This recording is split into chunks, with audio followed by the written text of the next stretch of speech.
Was Wagner the true villain all along, or is there someone or something greater behind him? Why did he choose Will as his victim? And what are his real motives? Let's break down what part 1 of Season 5 of Stranger Things reveals. The Duffer Brothers have confirmed that in part 2 of the final season, viewers will finally receive a full explanation of all the mysteries of the Upside Down. We've been building toward this for 10 years, and now it's time to reveal everything, creators say. Season 5 opened on November 12, 1983, 6 days after the disappearance of Will Byers. This gives us a first look at what Will experienced in the Upside Down and directly links his disappearance to Vecna for the first time. The flashbacks in Season 5 explain how he ended up in Vecna's clutch. After 6 days of evading Mortar, he was caught by a Demogorgon and delivered to Henry, who formed a special connection with Will. By the way, Will's disappearance became possible because Eleven accidentally opened the gate during an experiment with Dr. Brenner. They tore through the fabric of reality while attempting to establish a psychic connection with the Demogorgon. Robin ends up hosting the local radio station and lets everyone know that Hawkins is basically on lockdown after the recent chaos, joking slightly about how many soldiers are wandering around town. Even though it's mostly run by high schoolers and recent grads, Hawkins' local radio doesn't seem too interested in the latest tunes. The newest song on their playlist is Pretty in Pink by the Psychedelic Furs. Originally from 1981, it got a second line when John Hughes used it in the title for his 1986 movie. That's why Robin plays it for her crush Vicky, and why Vicky rocking a classic Molly Ringwald look. Robin also spins a cover Michael Jackson's 1972 hit Rockin' Rob track, actually mentions the DJ's name Robin, which makes it a perfect fit. After being separate for most of season 4, everyone finally came back together in Hawkins in the episode The Piggyback. This happened right as Vecna opens 4 gates to the Upside Down, now temporarily blocked with massive sheets of metal, posting the lives of 4 people including Max. Eleven managed to save Max, but she's still in coma. The Upside Down gates are still hanging around Hawkins at the spot where the 4 massive gates Vecna opened once met. They're now locked down and heavily guarded inside the military access control zone. We're starting to learn about Holly, who's been noticing signs from the very beginning. Her room is a total 80s girl's dream, Care Bears everywhere, a poster from Don Bluth's 1986 movie An American Soul, and all the other nostalgic touches. Holly is also a fan of A Rainbow Bride, the Hallmark franchise that debuted in 1984. That alone isn't too surprising, but here's a twist. In the 1984 animated special Rainbow Bride is a Star Stealer, Rainbow Bride is a cheerful, colorfully dressed girl whose adventure takes her to a dark underground world called the Color Caves. Basically a place where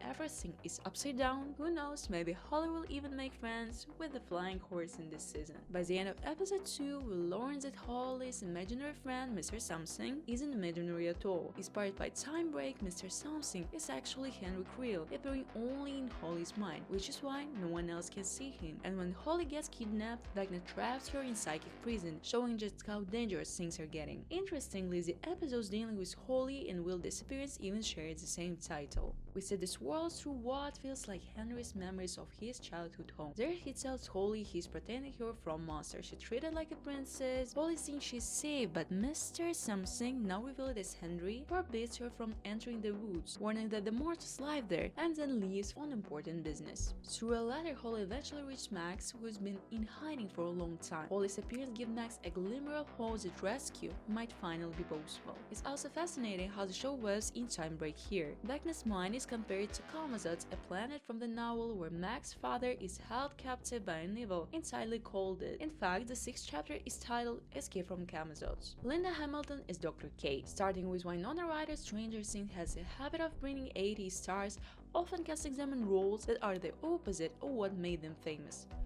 Ryder is a quintessential late 18s icon, placed a moody mother here. Paul Reiser, the heartless villain from Aliens, appears as a compulsionist scientist. Linda Hamilton continues this trend. In the Terminator films, she was Sarah Connor, a damsel in distress who became a fierce warrior. We haven't seen enough Dr. K yet to make a final judgment, but she doesn't seem particularly eager to help the Stranger Things heroes.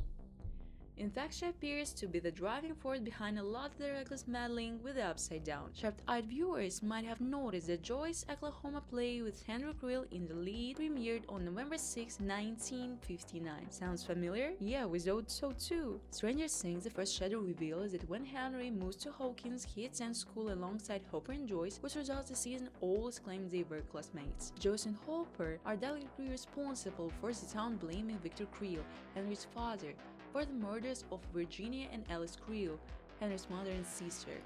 They had been investigating a series of animal killings in Hawkins, including the neighbor's cat, and mistakenly tying them to Victor.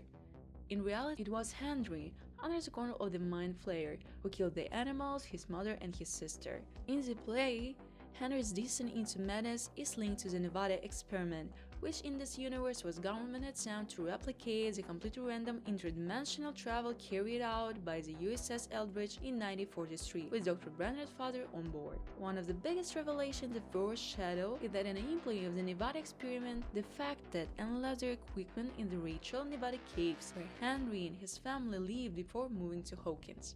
One day, while exploring the caves, Henry stumbled across the equipment, and unknowingly, it sent him to Dimension X. There he seems to encounter mysterious, entirely very familiar to Mind Flayer, and he returns with terrifying telekinetic powers. He survived the ordeal, but eventually Dr. Brenner tracks him down and makes him the first test subject at the Hawkins lab. Meanwhile, not expecting military police to show up and take their daughters, the Miller's family enjoys a quiet evening watching Disney The Sword in the Stone, which didn't actually appear on home video until 1986. One of the most iconic scenes, the duel between two wizards, seemed to mirror the climax of this episode.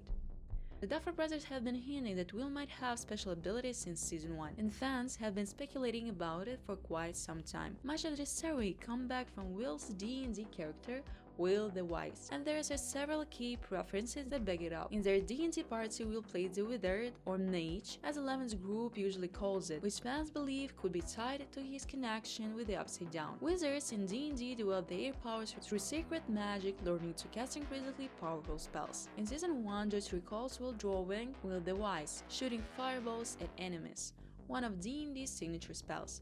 The fireballs are green because he couldn't find a red crayon, and Joyce joked that they look like little cabbages. In this memory, Bill explained that he chose fireballs to defeat a particularly tricky enemy because, as he puts it, sometimes the bad guys are smart too, so he has to be smarter than smart to beat them.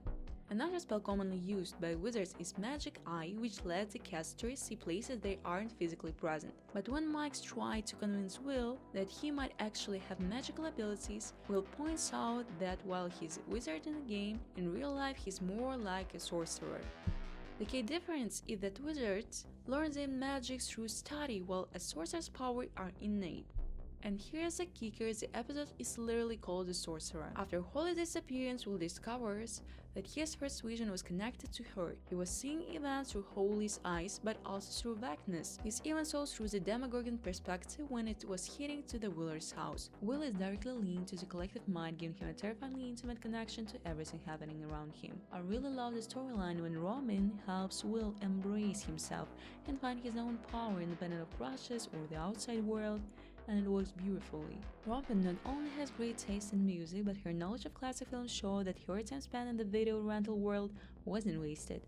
John Star's 1963 film The Great Escape starred a stellar cast led by Steve McQueen, including James Garner, Richard Attenborough, James Coburn, and Donald Pleasence. They play prisoners of a World War II POW camp who devise an elaborate escape plan, including, as Robin points out, a network of tunnels. To really drive the point home, the episode soundtrack even features a snippet of Elmer Bernstein's iconic score. During the showdown in episode 4, Vecna approaches Will and explains that he chose all these kids because they're weak, easy to mold, manipulate, and turn into what he envisioned for a world rebuilt in his image. He specifically chose Will because of his perceived weakness, but with Robin's guidance and the strands he draws from childhood memories, Will manage to tap into his own power and prove that Vecna was wrong.